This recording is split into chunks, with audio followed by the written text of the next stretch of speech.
Bonjour et bienvenue dans ma nouvelle vidéo, j'espère que vous allez bien. Aujourd'hui j'ai décidé de répondre à une question, notamment à quoi ça sert d'aller à l'église. Alors comme d'habitude je vais répondre déjà par ce qu'en dit la Bible et ensuite je vous donnerai mon avis, mon opinion par rapport à mon vécu, mon expérience, par rapport à ma relation avec Dieu. Alors la première chose que dit la Bible c'est que l'église c'est le corps du Christ, dont Christ est le chef et que chaque personne dans l'église en fait est un membre, comme un organe en fait du corps du Christ et chaque personne en fait justement comme un organe a sa place, son rôle, son importance pour le bon fonctionnement du corps du Christ. Je vais vous mettre tous les versets qui illustrent ce que je dis. Je vous invite à mettre sur pause au besoin et à les noter pour les méditer de votre côté. Il faut savoir aussi que la Bible ne parle pas de l'église comme étant un lieu ou un bâtiment, contrairement à ce que le monde en pense. La Bible en parle comme d'une assemblée, comme un rassemblement en fait des disciples du Christ, notamment dans Actes chapitre 2 versets 42 à 46 que je vous invite également à lire. En gros c'est dans ce chapitre là en fait où les disciples se réunissent pour prier, pour louer, pour adorer ensemble. C'est également dans ce chapitre qu'ils reçoivent tous ensemble les enseignements, donc ces rassemblements là c'est pour recevoir des enseignements, c'est pour écouter des prédications. Ils font ça également pour entretenir en fait des liens fraternels, tout simplement pour se soutenir mutuellement, pour s'édifier mutuellement, prier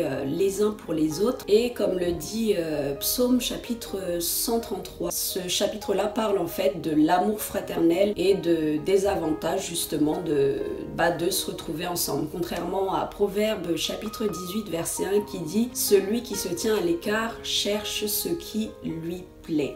La Bible parle également de l'union en Christ, de l'unicité en Christ, notamment dans Éphésiens chapitre 4 versets 1 à 3. Dans ce verset, donc, il parle de l'importance d'être en communion avec Dieu, ensemble aussi entre frères et sœurs en Christ. D'ailleurs, je ferai peut-être une vidéo là-dessus, mais il faut savoir que l'unicité en Christ, l'union de l'esprit, en fait, c'est un des 4 piliers de la foi. Ensuite, très rapidement, avant que je vous donne mon avis, il y a une différence entre l'église universelle et l'église locale. Donc l'église locale en fait c'est tout simplement une assemblée, un rassemblement proche de chez vous. Également vous parlez de 2 dimensions dans une vie chrétienne, dans sa marche avec Dieu. Généralement une des 2 dimensions est plus mise en avant selon les personnes, selon les situations, mais déjà les 2 dimensions c'est la dimension personnelle et la dimension collective. Et généralement c'est la dimension personnelle, c'est les cultes personnels, c'est l'édification personnelle ou individuelle en fait qui est mise en avant, mais sachez que ces 2 dimensions là sont aussi importantes l'une que l'autre, apportent autant l'une que l'autre, et en fait ce sont 2 choses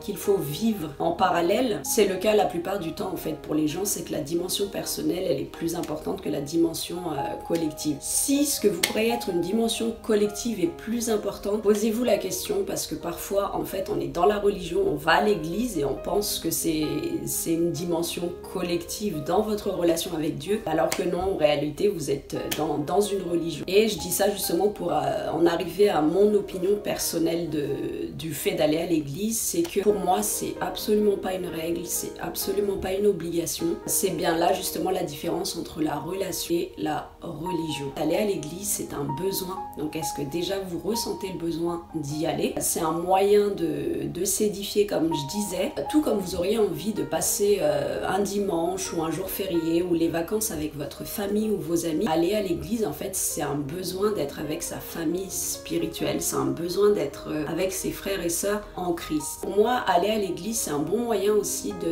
d'utiliser en fait les dons naturels ou spirituels que Dieu a mis à votre disposition, que Dieu a mis en vous. C'est vrai que ça peut servir en fait dans tous les domaines, ça peut vous servir dans votre loisir, ça peut vous servir au travail. Pour moi, dans mon cas personnel en tout cas, c'est les dons que Dieu m'a données servent pour ma famille spirituelle pour l'instant. Je ne dis pas que ça va pas évoluer. J'utilise ça dans les œuvres en fait que Dieu a prévues pour ma vie. Je trouve également que d'aller à l'église en fait ça fait du bien quand on est découragé, quand on est fatigué. Il y a ce verset dans le Psaume chapitre 84 verset 10 qui dit que un jour dans tes parvis vaut mieux que 1000 ailleurs. Et je trouve que l'église c'est vraiment comme ce parvis dont la Bible parle, le parvis de Dieu. Donc c'est là aussi où ça fait du bien d'aller à l'église. Parfois prier dans le lieu secret peut vous édifier d'une manière, d'aller prier avec son assemblée, avec sa famille spirituelle peut vous apporter autre chose. C'est également pour moi une source de bénédiction d'aller dans l'église parce que c'est là aussi où on reçoit des paroles de connaissance, c'est là aussi où on reçoit des paroles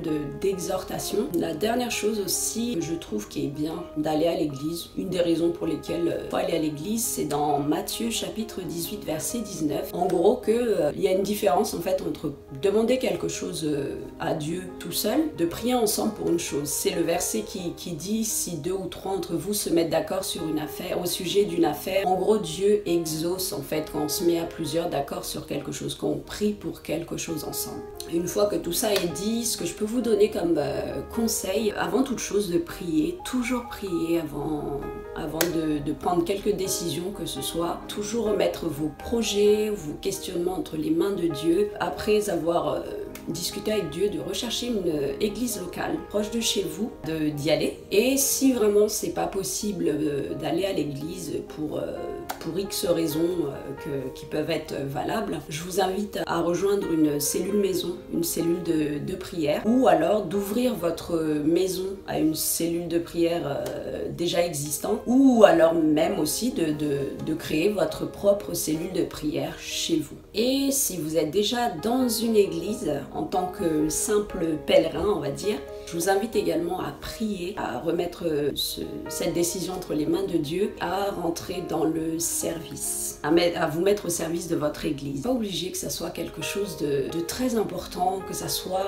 un gros engagement qui va vous engager, je ne sais pas combien d'heures par semaine, qui va vous engager tous les dimanches, etc. Ça peut être quelque chose d'assez simple. Vous n'êtes pas obligé aussi de rentrer dans un service que j'appelle un peu mis en avant, par exemple l'équipe de louange. Vous n'êtes pas obligé non plus de devenir responsable de quelque chose. Je vous prends l'exemple de Mathilde, l'épouse de Joel Spinks de MCI TV. Actuellement, elle est responsable de l'équipe de louange de son église, mais il faut savoir qu'avant ça, en fait, elle a témoigné là-dessus, elle nettoyait les toilettes de son église. Entrer dans le service, en fait, c'est tout simplement donner de sa personne pour faire avancer le royaume au travers de votre église. Et quand vous décidez de faire ça, sachez que c'est un réel engagement que vous prenez, donc ne le prenez pas à la légère. Vous êtes engagé non seulement auprès de votre famille spirituelle, de votre église, mais surtout vous avez pris un engagement en fait auprès de Dieu. Et d'ailleurs quand vous rentrez dans ce genre de service, faites-le vraiment de tout cœur, faites-le avec amour comme pour le Seigneur et surtout, surtout, surtout faites-le pour la gloire de Dieu, uniquement pour la gloire de Dieu. Ne cherchez pas à vous mettre en avant, ne cherchez pas la reconnaissance de l'Église, faites-le vraiment pour la gloire de Dieu. D'ailleurs, toute chose que vous faites, même quelque chose qui n'a rien à voir directement avec Dieu, faites-le pour la gloire de Dieu. Voilà, j'espère que cette vidéo vous a aidé si vous êtes actuellement en train de vous poser des questions, si vous devez aller à l'église ou pas. Et voilà. En attendant la prochaine vidéo, prenez bien soin de vous. Que Dieu vous bénisse abondamment. À très bientôt.